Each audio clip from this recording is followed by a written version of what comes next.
everybody. Welcome to Dying Laughing with Jessimae. I'm Jessimae. I am going to serve as your unofficial grief guru. This is basically a podcast where we talk about all things grief, loss, all types of loss. As you can see, I have Joe Peluso, my dad here, and Fozzie Bear, my dog. So I have my dead dad and my dead dog with me. And I knew grief was strange when I cried harder when my dog died than when my dad died. But to be fair, my dog didn't ask me for money over and over to play bar keno. So I feel like that's a fair assessment of how your emotions should be. And that's going to be kind of like what this podcast is about. We're going to be talking about all sorts of processes that we go through when we lose somebody. You know, I'm a comedian. I'm an orphan. Both of my parents are dead AF. Mom dead, dad dead. That's what my sister and I sing. Everybody dead. Everybody dead, everybody dead. Dad dead, mom dead, dog dead, everybody dead. And I'm still smiling through it. And that's not to say you're not going to be sad when these sort of things happen. Who hasn't cried in a Marshall's fitting room when we've been going through grief? No one's ever had like a panic attack in a Target parking lot. That's me every other weekend. And yet somehow there's still room for us to laugh. And I think I realized about myself that I was put on this earth to be a joy machine. And a couple of my friends have called me this in the past. And I think I've been put on this earth to create joy for others. And so to all my grief gang out there, that's what I'm here for. I'm at your service because everyone goes through some sort of loss. And I'm going to serve as your grief guru, your comedy death doula, to walk you through your own threshold of grief and help you get through to the other side.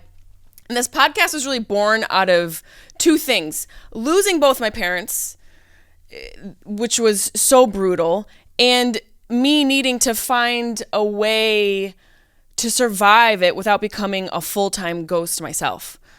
Not to mention all the benign grief that we experience along the way. Breakups, job loss, hair loss, loss of yourself. It all adds up. And because grief is so messy, we need it to be hilarious. Let's be for real. We need it to be hilarious. And somehow in this culture, and we'll get into how other cultures grieve in different episodes, but somehow in this culture, there's a lot of shame about how you grieve. And we don't know much about it because sometimes it just shows up uninvited, like your ex or your weird aunt or soupy poops on your vacation, and you don't know how to process it. You know, it's like you're in Cabo and next thing you know, you have diarrhea. That's grief. And I'm here to get you through it all. So if you've lost something or someone, your job, your youth, your waistline, pull up a casket, get inside. Let's nail it shut because you're in the right place. And by the end of this episode, we're going to be reading Coffin reviews, which sounds completely horrible. And it may very well be not the right thing to do, but I didn't say I was doing the right thing. I just said I was going to do a thing. Let me tell you about my loss. My dad died in 2018 after dealing with Alzheimer's. Now, the thing with Alzheimer's is usually people have this disease and they're suffering with it for 8 or 10 years.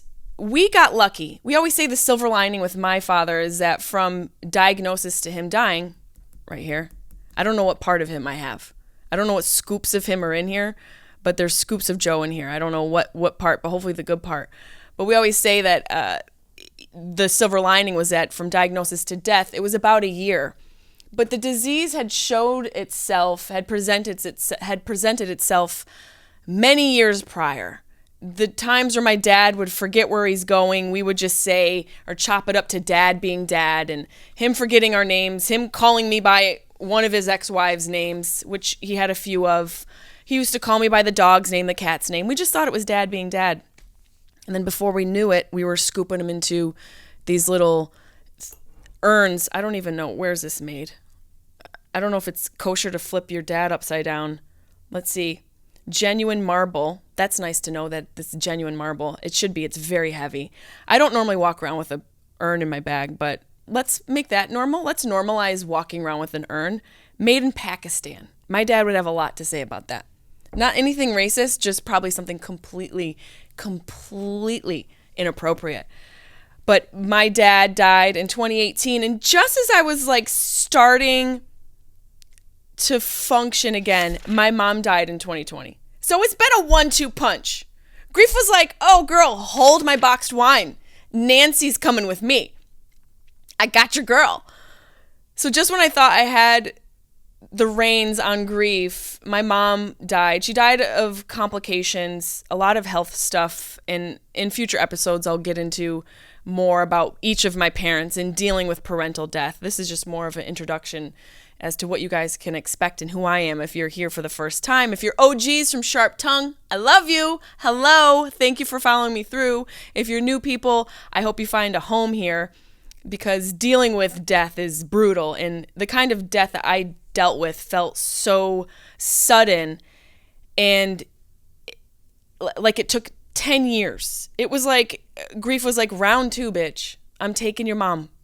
And I had to lose both of my parents in a short period of time. I was 37 years old. I had no parents, and dealing with comedy, going to therapy in a pandemic.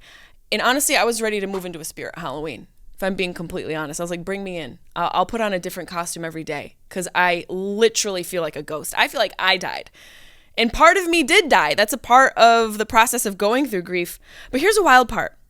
In the middle of all of my sadness, there was absurdity, there was beauty, there was so much inappropriate laughter, and that's what gave me hope.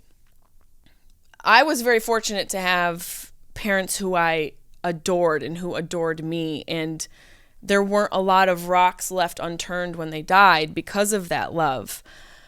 And I also was very fortunate because of my sense of humor, and my sisters and I were able to use that to propel us through the darkest depths of this process in life, the grieving process, which I found a lot of honor in.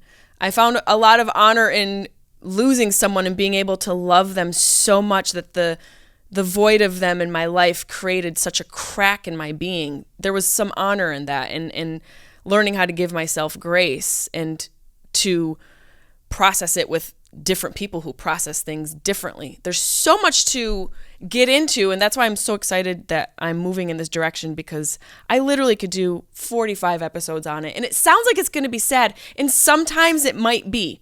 It has to be. It's one of the worst things that's probably going to happen to you, losing someone. But like I said, we're also going to be talking about losing yourself, losing a job, losing a relationship or a loved one, and losing a pet is the worst. When Fozzie Bear died, Fozzie Bear died in my arms. I was like, you're a rock star. There's all different types of loss, and I'm here to get you through it one laugh at a time, probably a few tears, but we can all relate to all types of loss, and that's what this show is. It's a place to talk about all the weird shit that comes with loss. And, you know, the crying fits, the awkward condolences at funerals, the fights over ashes. We're fighting over dust. You can't even see if there's maybe a little bit of a bone. Is that a mandible? I don't even remember if I know what a mandible looks like. What class in high school was that? The random triggers that come about with grief. The smallest things will make you cry. Today I was in yoga class this morning, and they started to play Enya, and I gotta tell you, I lost my mind. I was in child's pose, crying like a child. In the background, who can say where the road goes? Only God knows, only time. And I was bawling my eyes out. 8 o'clock in the morning in my sheen yoga pants. That's grief for you. It just shows up. It's uninvited. It comes when it wants. It leaves when it wants. There's no warning. And, you know, the new identity that comes with the process of losing someone, when you're no longer someone's daughter or partner or dog mom, that's such a big conversation to have. Who you are on the other side of loss, and to not be afraid of meeting that person. And you're constantly going to be meeting that person, because we lose so much. We lose so much daily we don't even take into account or consideration. And I'll get into the specifics of my parents in future episodes. My dad is just so hilarious and heartbreakingly gentle of a human being. And my mom, just a full-blown, amazing, boxed wine drinking, Fleetwood Mac listening, stepdad delivering woman in my life. Both of them gave me stories that now will give this show life, even though they dead. They so dead.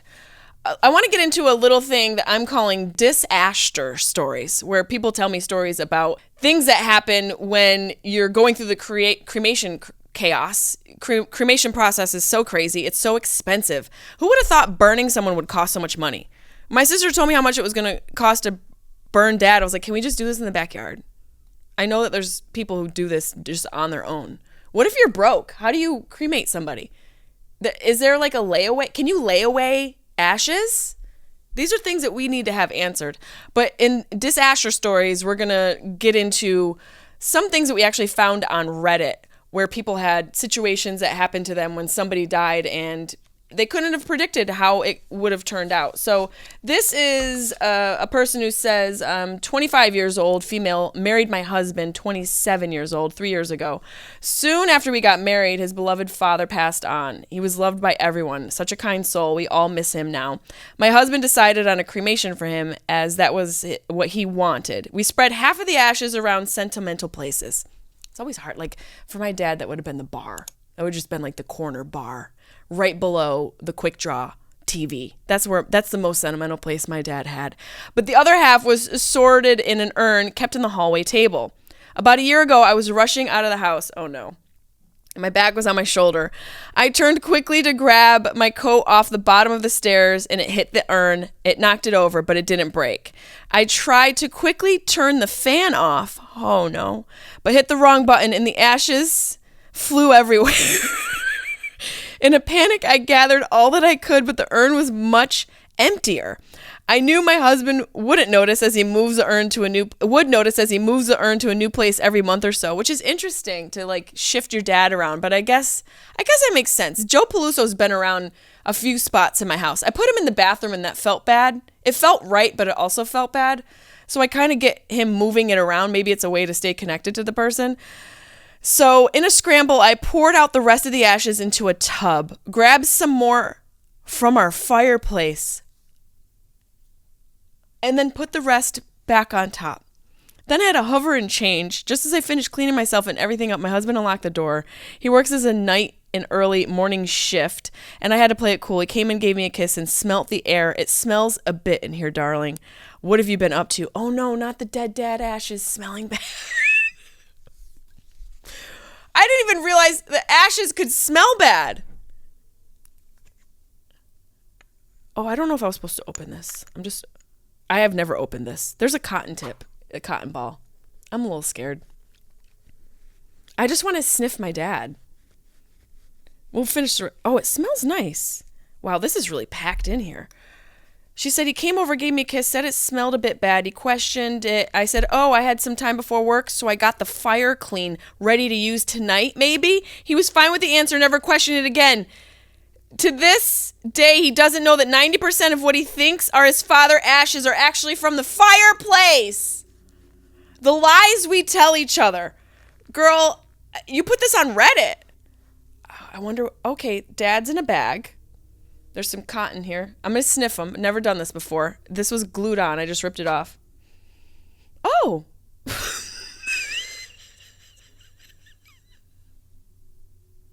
Is this like sacrilegious? I'm Italian. I feel like this is a part of grieving. I feel like it's important to sniff your dad's ashes. I'm going to describe it to you guys. Floral, which is surprising. It's kind of, if I'm being honest, it kind of smells like my dad took a lap around a strip club. Posthumously. That smells like stripper. But a nice one. So I'm happy to know that my dad's doing good in the afterlife. Because this smells like the closer at a strip club on the Vegas Strip during the heyday. Good for you. My dead dad's ashes smell good. So I don't know what was going on with your husband's dad. Maybe he had a smelly job, but Joe Peluso is keeping it fresh and tight in the afterlife. I'm happy to report. I'm not going to smell Fozzie Bear because we already know that's not going to be good. Let's read another one. In 2021, a 26-year-old Tennessee woman admitted she has an addiction to licking her late husband's ashes from her fingers. Holy hell, I probably should have started that Read that this morning. Did not know. Deb put this one in here. Deb, I didn't know we were reading about ashes being licked. Appearing on the TLC show, Oh, This Is From My Strange Addiction, she explained that one day she touched the ashes and some sort of substance stuck to her fingers. God, wouldn't it be great if like the key to the fountain of youth were in ashes? How ironic would that be? The way to like revive ourselves is we just have to lick the ashes of our dead loved ones? Totally turning my dad into Fun Dip. You better believe if the fountain of youth were in Joey Peluso's stripper ashes, I'm boofing them. I am doing a line of them today, for sure. She explained that one day she touched the ashes and some of the substance stuck to her fingers. Not wanting to wipe him off, she licked her fingers. It makes me shift in my seat. I don't know why that would be your gut instinct to... Maybe you just really loved your husband. You know, I can kind of see licking your husband's ashes. Maybe your dad's ashes are a little creepier. As of the date after the interview, she had consistently repeated the practice for 2 months. Okay, girl. Although she doesn't like the taste, she likes the feeling the activity provides. This is what I'm saying. Like, grief turns you into a different person. It turns you into a different person. You do things you never thought you would do. You do things that you yourself would judge other people for doing. And until you really are grieving somebody who you really love, or a process or something that really just tore you apart, you can't even understand what you're going to be like. It's one of those things you just don't understand until you've experienced it. She said, when I open up the urn and get a sense of happiness, it's like an adrenaline rush for me. And the more I eat, the more excited I get until I realize there's not a lot left. Fortunately, the woman checked herself in a psychiatric facility after the show aired. I don't know if she needed a psychiatric facility. Maybe I'm an enabler for saying that. I think she just really missed her husband and maybe needs to keep more snacks around the house. Girl, maybe you just need to keep more snacks in the house. What are we doing? Eating ashes? I guess you could sprinkle it on your eggs in the morning. Speaking of that, a UK woman walked into an unthinkable situation when she found her 1-year-old consuming her father's cremated remains, and she even has a video of the mortifying situation. Being a parent is hard, okay? You got to keep an eye on your kid all the time, which is nearly impossible. I've seen videos of kids that get stuck in flour. You know, the mom comes home and there's paint all over the cat and the other kids in the house. I don't know how I'd react if the kid was eating my dad. I'd probably feel a whole other level of responsible. But then, I just blame it on a baby being a baby. She pans the camera across the room to reveal mounds of the ashes on her couch and her son's orange shirt and mouth covered with them. The redhead tot, that's the first problem. He was redheaded. I feel like all redheaded kids eat ashes. That's just a part of their demonic ways. The redheaded tot sounds upset as he appears to realize he did something wrong. It seems like all is well as Natasha responded to several concerned commenters in her video, telling her one viewer that her dad would find the head-turning moment comical and said that she is nearly recovered from the incident. She told her son is absolutely fine. He didn't consume much. He's turned into a zygote now because, as we know, this is the fountain of youth. He's probably back inside of her womb. This isn't the first time someone's made headlines over ingesting a family member's remains. Legend Keith Richards claimed back in 2007 he snorted his father's ashes mixed with cocaine. He later retracted the statement, saying people can file it as an April Fool's joke. Yeah, right. Maybe, look, I might be onto something because I thought Keith Richards died like in the 60s. I didn't realize that guy was still kicking. And he's for sure snorted ashes with cocaine. There's no way that that's an April Fool's joke. He's probably just trying to cover it up. Now we know for certain that there's something to this. I kind of wish that he had turned into Demi Moore to make us feel a little bit better about this being an actual substance. Maybe it's just not consistent. It's per player. So just go ahead, take a little dip of dad. Do a little fun dip of dad. Let me know how it goes. I also want to do something that I did on Sharp Tongue, my previous podcast, where I have a grief survival guide mini-series where I talk about losing my mom and going through that process. And I started to read Coffin reviews because I can't imagine people reviewing everything because people have an opinion on everything. But when you think about coffins, it's like, what could go wrong? Because the person's in the ground already. So we picked a couple of our favorite. This is from Overnight Caskets. It was a night black brush with velvet lining. And Shaherb says, was occupied when we got it. What? When we opened, a black figure flew out and bolted out of the window like a Death Eater. I don't even know what a Death Eater is. It had sinister laugh as it flew off into the night, but that wasn't enough. When we put my uncle inside, it got really weird. Now he was a sinner. He'd drop a stinky landmine in the women's restroom just to make them even. He'd fire paintballs at people digging through our recycling. Point is, I can't say if the coffin caused it, but it's awfully suspicious that he burst into flames when we closed the lid. 5 stars because it cremated him for free and we got our deposit back on the burial. Okay. Probably not true, but someone's having fun in the Yelp section of this casket business. Overnight Caskets, again, Amy says R.I.P. Great Christmas present for my ex-girlfriend. That's hilarious. Sending a coffin to your ex. That's a way to deal with a breakup. Be like, our love is dead. Climb inside, Gary. This one from Miranda. Great for being dead in. I picked this one after I died because it looked comfy. It's super comfy. I can finally get a good night's rest being dead in this thing. I bet if I opened a business for moms and called it like Mommy's Dead, just real simple, Mommy's Dead, or Mommy's Napping. Let's keep it cute. Mommy's Napping. And I allowed women to nap in coffins. As creepy as it sounds, because being a mom is so hard, moms would nap in a coffin just to get a little peace and quiet. I might have to make this like one of those businesses where it's a truck, they have like mobile pet wash. I'm going to have mobile casket naps for all the busy moms out there, where you just come and die with me for an hour. Just die for an hour. Get away from your rotten ass kids. Kate Stoller says, Grandma cried. When my mom was buried, she was so squished. We had to take her arms off and lay them on top of her body. Really ridiculous. She should have been able to fit. This can't be real. That can't be real. Why are people doing this alone? Is that legal? Are you supposed to be like putting bodies in a casket on your own? I feel like there's got to be a guy for that, isn't there? Is that the job of the person at the morgue? Funerals cost so much. Put my mom in the casket. I'm not doing this. I'm not certified. I'm not qualified. This is above my pay grade. I can't even fit all my socks in the sock drawer. I'm going to shove my mom into a casket? Get the out of here. Let's read another one. Caleb Cawley. It was so uncomfortable I came back from the dead. Here we go. So the other night, some friends sent me home with bananas. Unfortunately, I tried to eat them all at the same time and I died.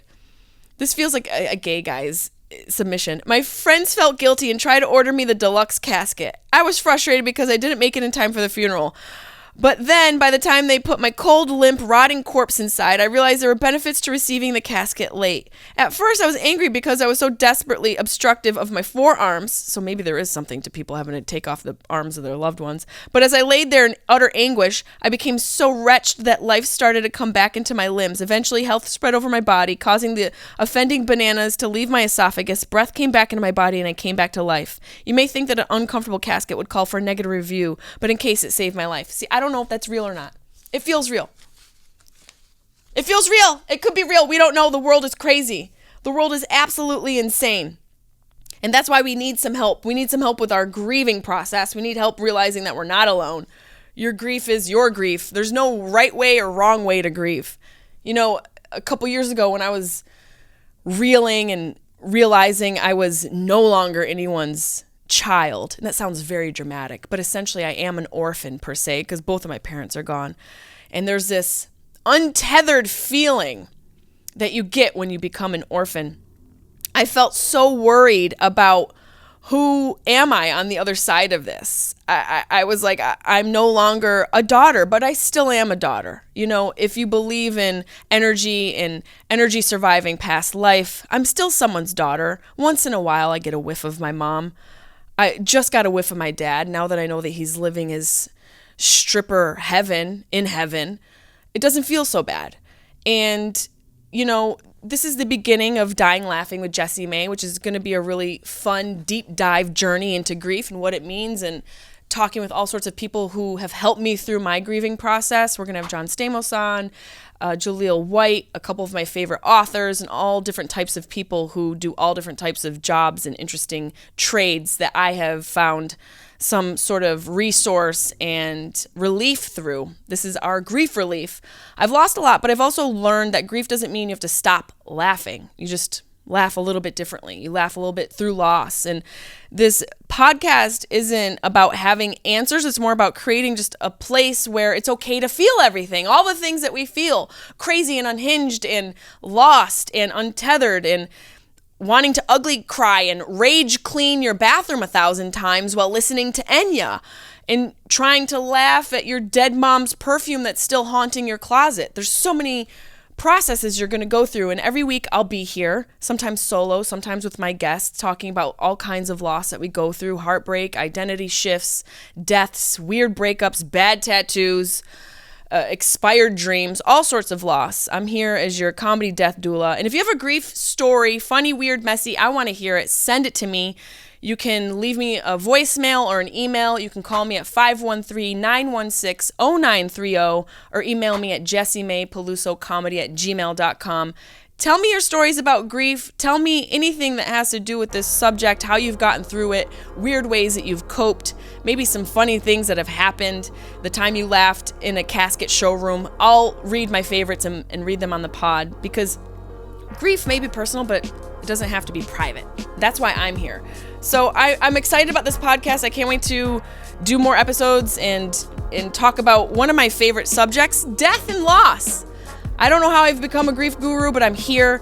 Please leave us a review if you laughed, if you cried, if you connected, if you felt seen, or maybe if you peed a little. Leave us a review. It helps out the podcast. Make sure you email me or call me about your weird grief stories and loss and dealing with things. It's a bonus if it includes boxed wine and your mom's journal. That's things that I did. I drank boxed wine and went through my mom's journal. Very personal, very invasive. I'm rude.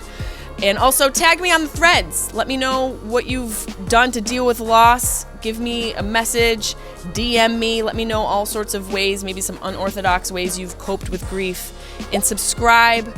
Make sure you share this video and tell me about everything, and send it to your emotionally unavailable situationship, because maybe they could use a little help losing you. And I'm glad that I found you guys, my grief gang. I'm happy to be here. Your comedy death doula, your grief guru, Jessimae. Signing off. Thank you so much. Cry. Find a fitting room and cry. Grab a box of wine. Go to a Marshall's. It's a great place to cry. Then you can buy things you don't need. I'm going to take my dad to the strip club across the street. And my dog.